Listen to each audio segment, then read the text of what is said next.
nesta programação, neste culto. Em nome de Jesus, essa é a nossa oração. Amém. Amém. Amém. Meus irmãos, vamos abrir a palavra de Deus. Nós faremos uma reflexão em Efésios, capítulo 3, dos versículos 14 a 21.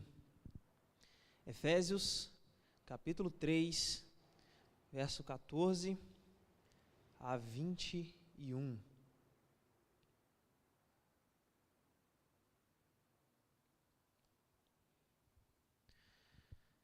Nos diz assim a palavra de Deus: por esta causa me ponho de joelhos diante do Pai, de quem me toma o nome toda a família, tanto no céu como sobre a terra, para que, segundo a riqueza da sua glória, vos conceda que sejais fortalecidos com poder, mediante o seu Espírito no homem interior, e assim habite Cristo no vosso coração pela fé, estando vós arraigados e alicerçados em amor, a fim de poderdes compreender com todos os santos qual é a largura, comprimento, a altura e a profundidade, e conhecer o amor de Cristo que excede todo entendimento, para que sejais tomados de toda a plenitude de Deus. Ora, aquele que é poderoso para fazer infinitamente mais do tudo quanto pedimos ou pensamos, conforme o seu poder que opera em nós, a ele seja a glória na igreja e em Cristo Jesus por todas as gerações, para todo sempre.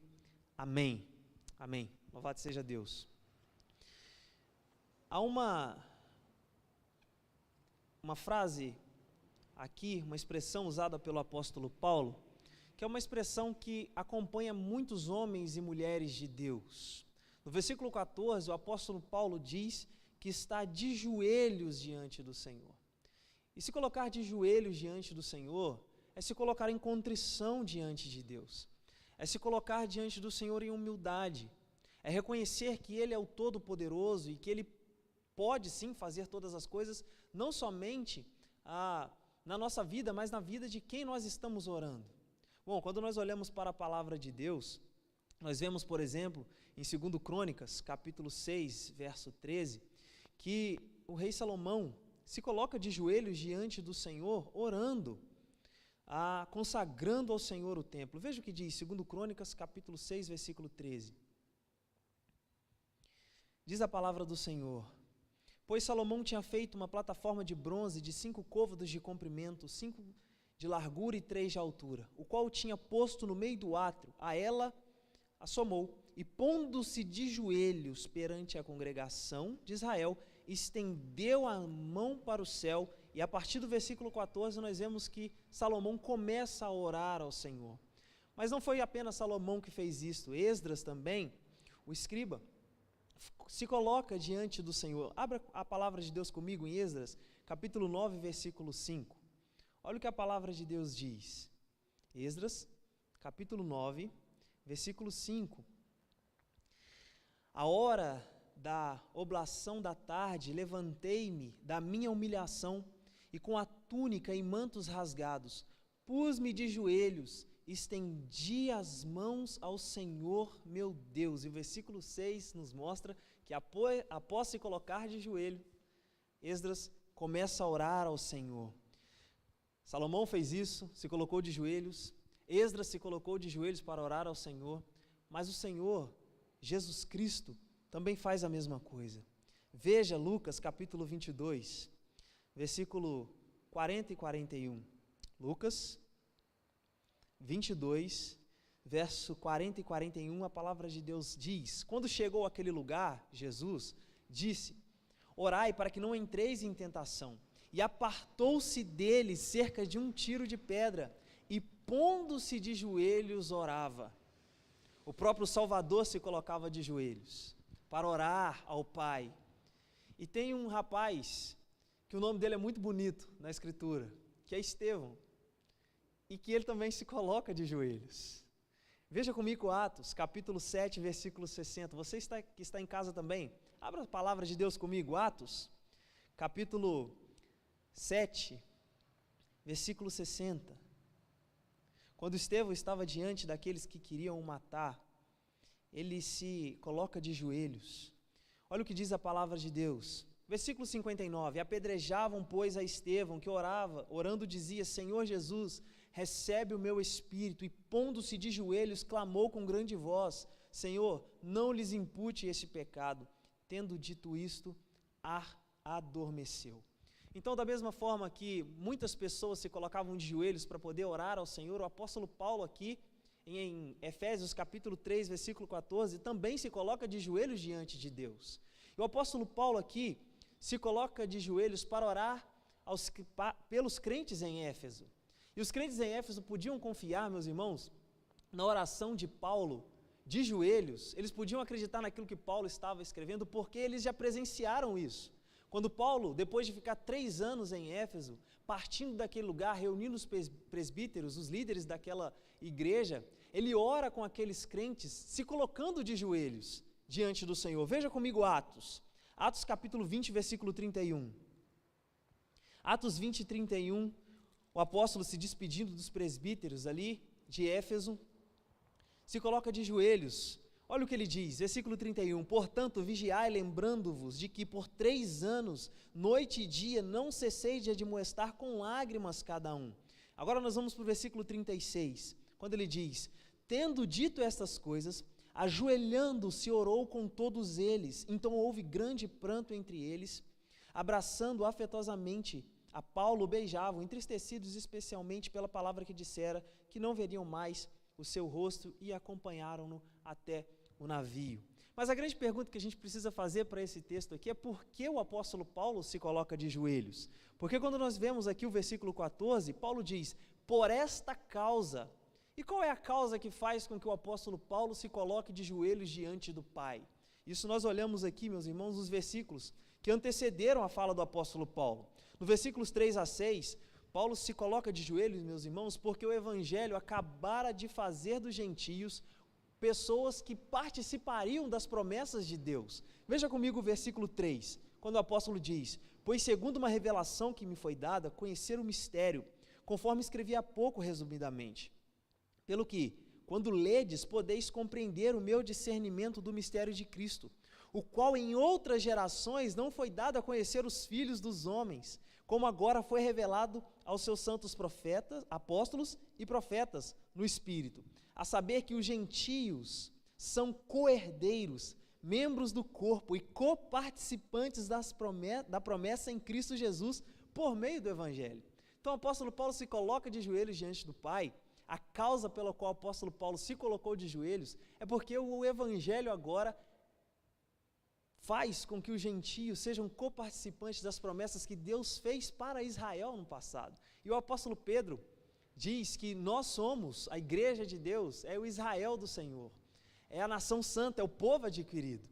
Então o apóstolo Paulo se coloca de joelhos diante desta verdade, mas também se coloca de joelho porque se considerava um privilegiado por ser um ministro, por ser o arauto, o embaixador de Jesus Cristo, o embaixador de Deus entre os gentios. No versículo 7 ao versículo 9 nós vemos isso, quando ele diz que os gentios agora são coparticipantes da promessa em Cristo Jesus por meio do Evangelho. Ele diz que foi constituído ministro conforme o dom da graça de Deus a ele concedida, segundo a força operante no poder de Deus. E no versículo 8 ele diz, a mim, menor de todos os santos, que me foi dada esta graça para pregar aos gentios o evangelho das insondáveis riquezas de Cristo e manifestar qual seja a dispensação do mistério desde os séculos oculto em Deus, que criou todas as coisas. E aqui nós vemos mais um motivo pelo qual o apóstolo se põe de joelhos.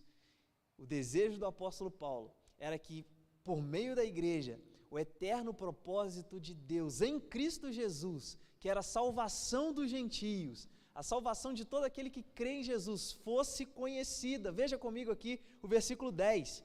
Para que pela igreja, por meio da igreja, a multiforme sabedoria de Deus se torne conhecida agora dos principados e potestades nos lugares celestiais, segundo o eterno propósito que estabeleceu em Cristo Jesus, nosso Senhor. Senhor nosso, pelo qual temos ousadia e acesso com confiança mediante a fé nele. O apóstolo Paulo então agradece a Deus, se coloca de joelhos diante de Deus, meus queridos, porque o propósito de Deus por meio da igreja se faria conhecido. Então ele se coloca de joelhos diante do Pai. Uma das causas que faz o apóstolo se colocar de joelhos é essa. E também, ele se coloca de joelhos diante do Pai, para que os crentes não se desfalecessem frente às tribulações que ele estava passando. Veja comigo o versículo 13. Portanto vos peço que não desfaleçais nas minhas tribulações por vós, pois nisso está a vossa glória. E qual é a tribulação que o apóstolo Paulo estava passando aqui? Quando nós olhamos o versículo 1 do capítulo 3, nós vemos, ele diz, por esta causa, Paulo, sou prisioneiro de Cristo Jesus, por amor de vós, gentios. Ou seja, os crentes de Éfeso não tinham ali aquele relacionamento com a lei de Deus, não faziam parte do Israel de Deus, por isso eram considerados gentios. Então o apóstolo Paulo está agradecendo a Deus, louvando a Deus, se colocando de joelhos diante de Deus, porque o evangelho agora chegou a essas pessoas, chegou aos gentios. E agora, meus irmãos, nós precisamos nos perguntar, depois do apóstolo Paulo se colocar de joelhos, o que ele pede em sua oração? Quais são os pedidos que o apóstolo Paulo faz a Deus aqui? E quando nós olhamos para a palavra de Deus, o apóstolo numa postura de quebrantamento, porque ele se coloca de joelhos diante do Senhor, ele pede a Deus que fortaleça os crentes em Éfeso pelo poder do Espírito Santo. É isso que ele diz no versículo 16. Ele diz assim, versículo 14, por essa causa me ponho de joelhos. Verso 16, para que segundo a riqueza da sua glória, Deus, o Pai, vos conceda que sejais fortalecidos com poder mediante o seu Espírito no homem interior. O que o apóstolo Paulo está fazendo aqui é centrar a oração dele naquilo que o crente em Jesus mais precisa para continuar a sua caminhada, que é o poder do Espírito Santo. Sem o poder do Espírito Santo na vida de crentes em Jesus, na verdade, se o Espírito Santo não estiver presente na vida de uma pessoa, segundo aquilo que ele diz aos Romanos, esse tal não é de Cristo. Então, sem o poder do Espírito Santo, a caminhada fica impossível. E aqui é o pedido que o apóstolo Paulo faz a Deus pelos crentes em Éfeso. E nós, meus irmãos, precisamos constantemente pedir ao Senhor para que fortaleça os nossos irmãos com o poder do Espírito Santo. Essa é uma chamada que a palavra de Deus nos faz hoje. Orar pelos nossos irmãos, porque talvez a gente não sabe aquilo que os nossos irmãos estão passando, principalmente porque a gente está vivendo num momento de distanciamento social. Isso não cabe na igreja, porque a igreja é o contrário de se distanciar. A igreja é o ajuntamento de pessoas que creem em Jesus, que foram batizadas em nome de Jesus, que confessam Jesus publicamente. Mas como nós estamos distanciados, talvez geograficamente, mas louvado seja Deus, unidos pelo sangue de Jesus, mas a distância geográfica nos impossibilita de saber como os nossos irmãos estão muitas das vezes. Aquele contato que a gente tem aqui depois de culto, depois de programações, acampamentos que a gente faz, a gente se aprofunda no conhecimento ali da vida do irmão e ora por ele. E é por isso que hoje aqui nós precisamos orar pelos nossos irmãos, para que eles sejam fortalecidos, porque talvez eles estejam desanimados, fracos, talvez estejam aquém daquilo que um dia foram. E o apóstolo Paulo está chamando aqui a nossa atenção, ou melhor, a palavra de Deus chama a nossa atenção aqui para que oremos pelos nossos irmãos, para que o poder do Espírito de Deus revista a vida dos nossos irmãos, porque pelo Espírito Santo a gente pode testemunhar do Evangelho. Sem o poder do Espírito Santo é impossível ser testemunha do Evangelho. Atos capítulo 1, versículo 8, a palavra de Deus nos diz que os discípulos, quando estavam em Jerusalém, sobre eles desceu poder. E esse poder fez com que eles se tornassem testemunhas do Senhor em muitos lugares. Em muitos lugares. E a palavra testemunha ali é a palavra que dá raiz, ou melhor, é a palavra martiria. O poder do Espírito de Deus dá poder para que as pessoas, os discípulos de Cristo, sejam até mesmo mártires do nosso Senhor, morram pela causa de Cristo. Então, pelo poder do Espírito Santo, nós conseguimos fazer isso. E trazendo para a nossa realidade hoje, pelo poder do Espírito Santo, nós podemos permanecer firmados no Senhor. É a forma, meus irmãos, que nós temos de permanecer no Senhor. Romanos capítulo 8, verso 5, a palavra de Deus nos diz que o Espírito Santo inclina o nosso coração para as coisas de Deus. E para que a gente fique firmado nas coisas de Deus, a gente precisa que o nosso coração esteja inclinado para as coisas dele. E é o Espírito que faz isso por mim e por você. E é o Espírito que faz isso pelos nossos irmãos. E Paulo aqui chama então a atenção dos Efésios, dizendo, olha, eu estou orando por vocês. Eu estou de joelhos diante do Pai para que vocês sejam fortalecidos. Para que o Espírito de Deus fortaleça vocês. É pelo poder do Espírito de Deus que a gente pode viver uma vida que glorifique ao Senhor. Porque é o Espírito de Deus que produz em nós o seu fruto. É o Espírito de Deus que produz em nós alegria, paz, longanimidade, benignidade, domínio próprio, mansidão. Como diz Gálatas capítulo 5, versículo 22. É por isso que o pedido do apóstolo Paulo para que os crentes em Éfeso fossem fortalecidos, nos chama a orar pelos nossos irmãos para que Deus os fortaleça também. Pensa, meus irmãos, quantos pedidos nós temos aqui no chat. Você que nos acompanha de casa e mandou vários pedidos aqui. Pensa como alguns desses pedidos não foram tão difíceis de serem feitos devido à situação que a pessoa está passando. A gente precisa levar isso em consideração e quando ver um pedido desse aqui, pedir, Senhor, fortaleça esse meu irmão que está passando por essa situação. Então o primeiro pedido que o apóstolo Paulo faz é que os crentes em Éfeso fossem fortalecidos pelo poder do Espírito Santo. E o segundo pedido que ele faz é que aqueles crentes fossem firmados ou continuassem firmes no amor uns pelos outros. E no verso 17 ele diz isso. E assim habite Cristo em vosso coração, pela fé, estando vós arraigados e alicerçados no amor. E aqui é um ponto muito interessante, porque a palavra que o apóstolo Paulo usa para habite é uma palavra de uma habitação permanente no original grego. É alguém que entra numa casa e que não sai mais. Alguém que entra numa casa e ali reside, não é transitória a sua passagem por aquele lugar. Então o apóstolo Paulo está dizendo aqui que Cristo habitando no coração daqueles crentes de forma permanente, levaria-os a crescer no amor uns pelos outros. Essa é a oração do apóstolo Paulo pelos crentes em Éfeso, para que eles crescessem em amor, para que eles vivessem em amor. E nós precisamos orar para que Deus nos ajude a amar mais os nossos irmãos. E novamente eu uso de ilustração os pedidos do chat. Quando nós demonstramos amor aos nossos irmãos, muitas das vezes a gente demonstra com atos, né? Tá aqui um presente, alguma coisa assim. Mas orar por alguém é uma demonstração de amor muito linda.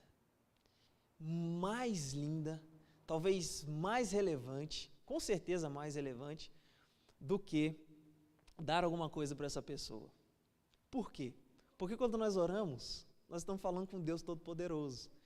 Segundo aquilo que o apóstolo Paulo aqui diz no versículo 16, aquele que tem uma riqueza gloriosa, aquele que segundo a glória dele, segundo a riqueza da glória dele, concede as coisas. Então nós precisamos compreender que orar pelos nossos irmãos é uma da mais bela demonstração de amor que nós podemos mostrar, que nós podemos expor, que nós podemos fazer. E é por isso então que pela palavra de Deus nós somos convocados a orar para que o nosso amor uns pelos outros aumente mais e mais, porque o amor, ele é o principal, ou é a principal virtude do cristão. É a principal virtude cristã. Se você tirar o amor do cristianismo, o que sobra é uma religião legalista. Se você retirar o amor do cristianismo, e quem é o amor no cristianismo? O próprio Deus, na pessoa do Pai, do Filho e do Espírito. Se tirar essa verdade do cristianismo, o cristianismo vai se parecer com qualquer outra religião. Mas porque a virtude do cristianismo é o amor que deriva de Deus o Pai, Filho e Espírito, nós podemos amar da forma que Deus nos chama a amar. E nós precisamos orar para que Deus aumente o nosso amor. O apóstolo Paulo está dizendo isso, para que eles permanecessem firmados, arraigados, alicerçados nesse amor fraternal. E nós precisamos de amar muito, principalmente no momento que a gente está vivendo. Orar para que as pessoas sejam fortalecidas. Dizer, meu irmão, eu estou orando por você. Eu estou em oração por você. Eu estou orando para que Deus te fortaleça. E eu estou orando porque eu te amo. Porque eu quero demonstrar amor pela sua vida. Então o apóstolo Paulo aqui chama os crentes a continuarem crescendo no amor, a ficarem firmados no amor. O pedido dele a Deus, de joelhos, é para que eles cresçam, para que eles continuem firmados no amor fraternal. Em terceiro lugar, o pedido do apóstolo Paulo a Deus é para que os crentes compreendessem a imensidão do amor de Deus. E aqui Paulo vai usar algumas figuras, a largura, o comprimento, no verso 18, a altura, a profundidade. Tudo isso que o apóstolo Paulo usa aqui é para nos levar a compreender que o amor de Deus é imensurável.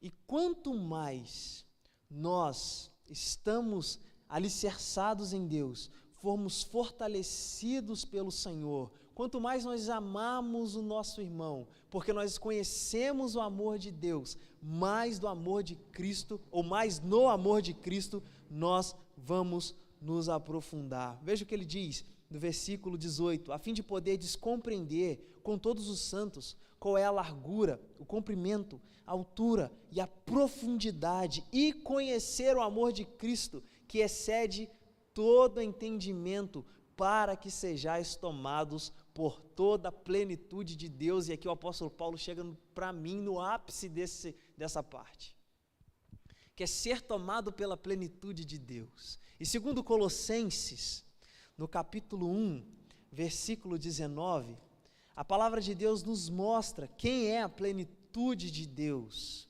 Falando de Jesus, o apóstolo Paulo diz, porque aprove a Deus que nele residisse toda a plenitude. E que plenitude é essa? Capítulo 2, versículo 9, nos mostra qual é essa plenitude. Porque nele habita, em Cristo, corporalmente, toda a plenitude da divindade.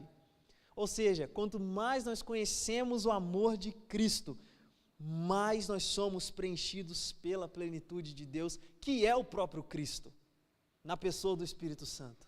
Isso é lindo, meus irmãos, isso é maravilhoso, porque quanto mais nós conhecemos aquilo que Deus fez por nós em Cristo Jesus, sabendo quem nós somos, mais no amor dele nós nos aprofundamos e mais pela sua plenitude nós somos tomados.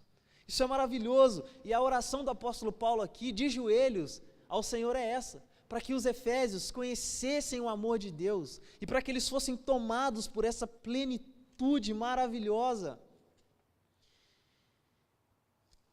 E nós precisamos orar por isso, orar para que os nossos irmãos sejam tomados da plenitude de Deus, orar para que nós sejamos tomados da plenitude de Deus, e essa plenitude é o próprio Senhor Jesus Cristo, porque nele habita corporalmente toda a plenitude da divindade. Em Cristo Jesus nós vemos a imagem do Deus invisível, nós vemos o primogênito de toda a criação.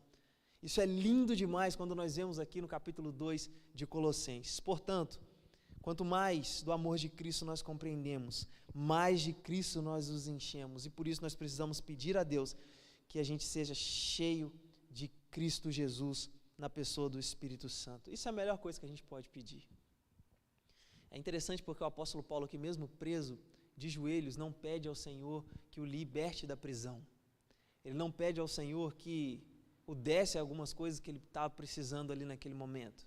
Não, ele pede ao Senhor que os crentes fossem cheios da plenitude de Deus, para que os crentes fossem tomados pela plenitude de Deus. E nós devemos pedir isso, pedir para que os nossos irmãos sejam cheios da plenitude do nosso Senhor. E meus irmãos, algo muito lindo aqui, e eu concluo dizendo isso. O apóstolo Paulo, ele se pôs de joelhos, sim, mas algo que não pode deixar passar aqui é que ele se põe de joelhos diante de Deus, e ele chama Deus de Pai. Ele não se põe de joelhos diante de qualquer pessoa. Ele se põe de joelhos diante de Deus e ele chama Deus de Pai. Talvez chamar Deus de Pai para algumas pessoas seja complicado, porque a figura que se tem é do Pai da terra, né? Então, peraí, fazer essa associação do Pai terreno com o Pai celestial talvez não seja interessante para determinadas pessoas. Mas existe uma coisa que transforma a nossa visão. É que a paternidade ela não pode ser feita da terra para o céu. Ela precisa ser feita do céu para a terra. Ou seja, quando nós enxergamos Deus como Pai, e nele nós encontramos cuidado, nele nós encontramos proteção, nele nós encontramos amor, nele nós encontramos correção, e tudo isso numa medida justa, numa medida correta, numa medida certa. Nós vemos que o Pai Celestial, sim, é o Pai que todos os pais terrenos deveriam se espelhar, porque Deus é Pai, e quem nos ensina a orar assim é o próprio Senhor Jesus. E muito provavelmente o apóstolo Paulo aprendeu a chamar Deus de Pai com Jesus. Portanto, oreis assim: Pai nosso que estais no céu. Então o apóstolo Paulo se coloca de joelhos diante do seu Pai, e você também pode se colocar de joelhos diante do seu Pai, se o seu Pai, você que nos acompanha, for o nosso Deus. E a única forma de ter Deus como Pai é crendo em Jesus, segundo aquilo que nos diz João capítulo 1, versículo 11 e 12. E nós podemos aqui, e você na sua casa também, se colocar de joelhos diante do Pai, que segundo o apóstolo Paulo, aqui no versículo 15, toma o nome de toda a família, tanto no céu como na terra. Ou seja, Ele é dono de todas as coisas. Ele é grandioso, é o Deus eterno, é o Pai tremendo, é o Pai grandioso, é o Pai sublime. É diante desse Pai que você pode se colocar de joelhos e clamar, sabendo que Ele irá te escutar. Amém?